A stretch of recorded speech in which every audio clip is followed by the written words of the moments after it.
the visionary behind Windows, Azure, Microsoft Chief Software Architect, Ray Osby.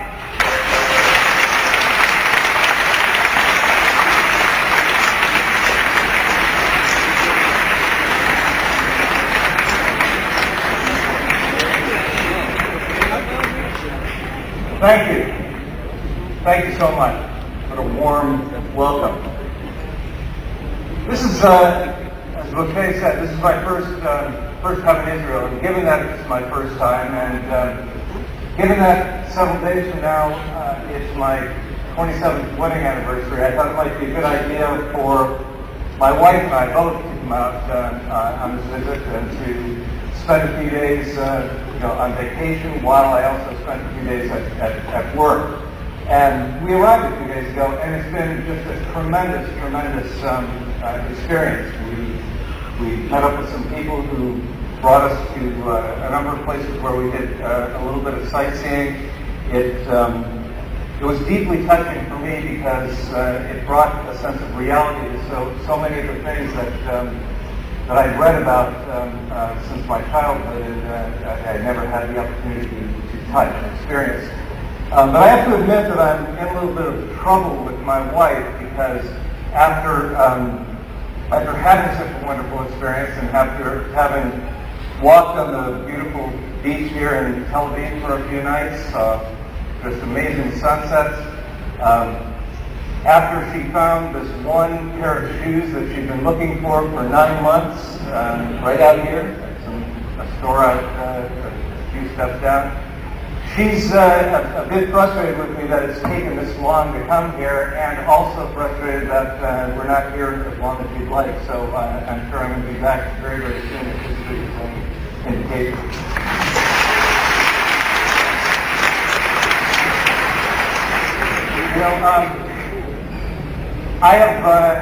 I really didn't know a whole lot about the high-tech industry in Israel until I met Yossi Gardi back in 2001 at a conference that we were both at.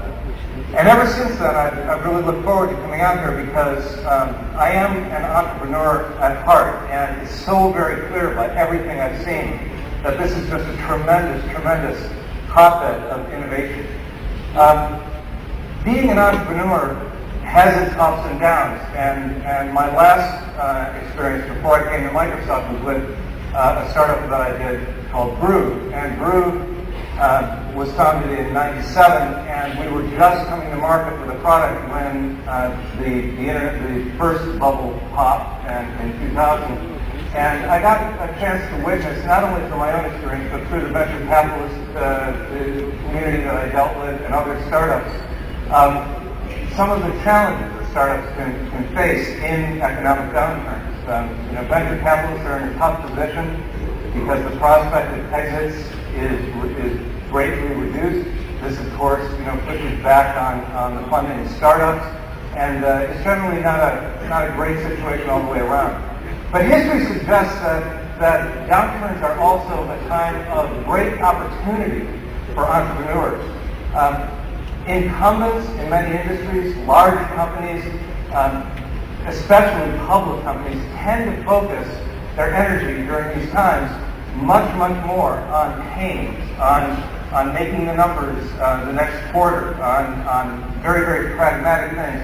In many cases, large companies will tend to take innovation resources, things that are speculative for the long term, and shift those resources to a balance that more concentrates on the short term. But creativity really thrives in times of hardship, and entrepreneurs and their creativity don't just go to sleep, don't just lie down.